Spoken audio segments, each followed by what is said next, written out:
Olá, sejam bem-vindos a mais um Umbanda Básica, o podcast Umbandeiros, e eu vou pedir para você já deixando o teu like e se puder se inscrever no nosso canal e também ser membro para ajudar na nossa na nossa caminhada aqui, vai ser de muito bom grado, tá?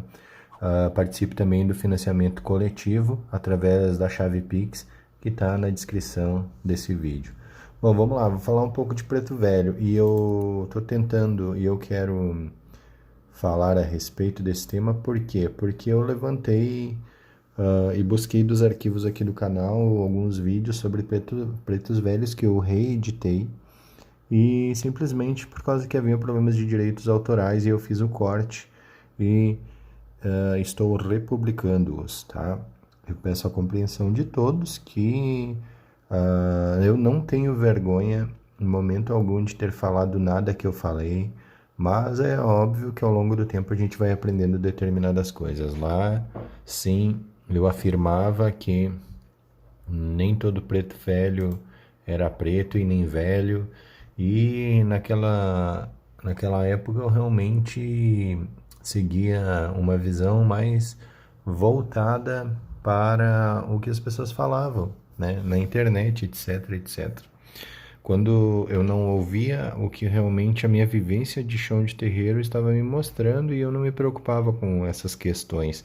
Até o momento que você começa a se debruçar, aprender certas coisas e entender que a gente precisa valorizar a origem desses espíritos e entender que de certa forma, falar esse tipo de expressão parece, chega a confundir, e inclusive eu espero que não seja uma vontade de fazer um apagamento da tradição do povo africano nas nossas religiões. Muito embora a gente sabe que a Umbanda fez isso ao longo do tempo e hoje em dia algumas vertentes continuam fazendo, tá?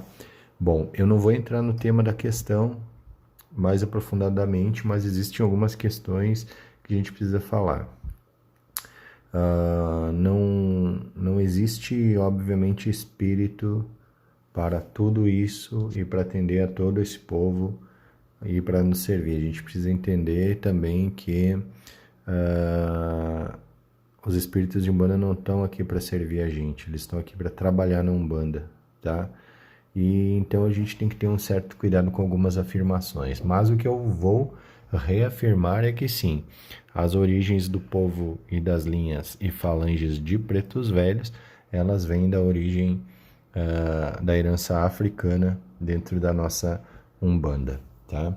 E aí a gente acaba perdendo algumas questões porque realmente as pessoas não entendem que a maioria desse povo, dos pretos velhos, eles nascem do povo banto. Em algumas questões e principalmente algumas práticas acabam divergindo do que a gente vê hoje com essa sistêmica muito cristã dentro da Umbanda e acreditar que todo preto velho era cristão, o que é um grande equívoco e um grande erro. Isso acaba criando alguns infortúnios que dificultam para que as entidades se manifestem de maneira pura e na sua essência dentro do terreiro, né? A gente precisa entender que nem todo o espírito de, por exemplo, pessoas do campo ou da lida eles se divinizaram como pretos velhos, né?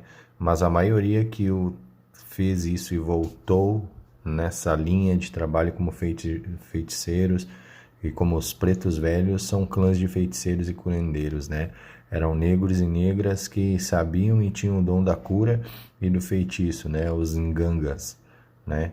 Então, se a gente notar, praticamente todas as cantigas de Preto Velho falam de mandigas, de feitiços, etc. Né? Exemplo, Maria Conga que vem se demanda, né? Então tem vários pontos que falam assim, tem aquele, uma baiana me chamou para ir na Bahia fazer macumba e ela me deu banho de ervas, fumo de rolo para me matar.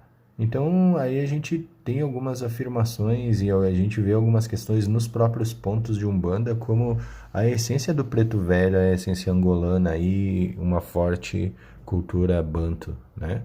Então, ela foi absorvida pela Umbanda através dos pontos cantados, mas hoje a gente vê muito pouco isso nas manifestações e é o que me preocupa, porque acaba que ao tempo a gente acaba perdendo essas manifestações dentro do terreiro e limitando para a única vez a prática do rosário, utilizando como se aquele rosário que está na mão, aquela cruz que está na mão do preto velho, ele fosse a representatividade da cruz cristã, o que também é um grande equívoco, e eu vou trazer um outro vídeo para falar sobre o encruzo Bakongo, para você entender um pouco sobre isso e entender que aquela cruz que o preto velho carrega na mão nem sempre é uma cruz que está ligada à visão cristã, ou a Jesus, ou ao cristianismo.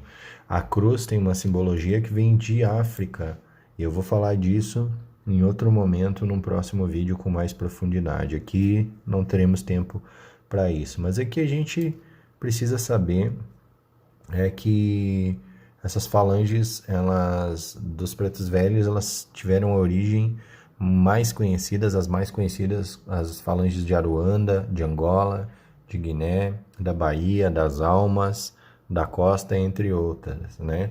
Mas nós não podemos limitar as falanges e a atuação dos pretos velhos apenas naquilo que a gente conhece nas literaturas ou que se ouve falar hoje nos terreiros.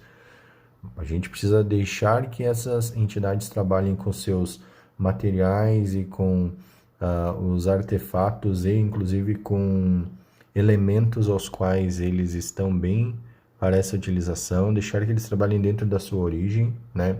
Vejo muitos terreiros, se o preto velho, por exemplo, pega um copo de marafa, uma pinga, o médium é criticado dizendo que ali é um trabalho que está errado, sabe? Onde está a essência daquela manifestação, né?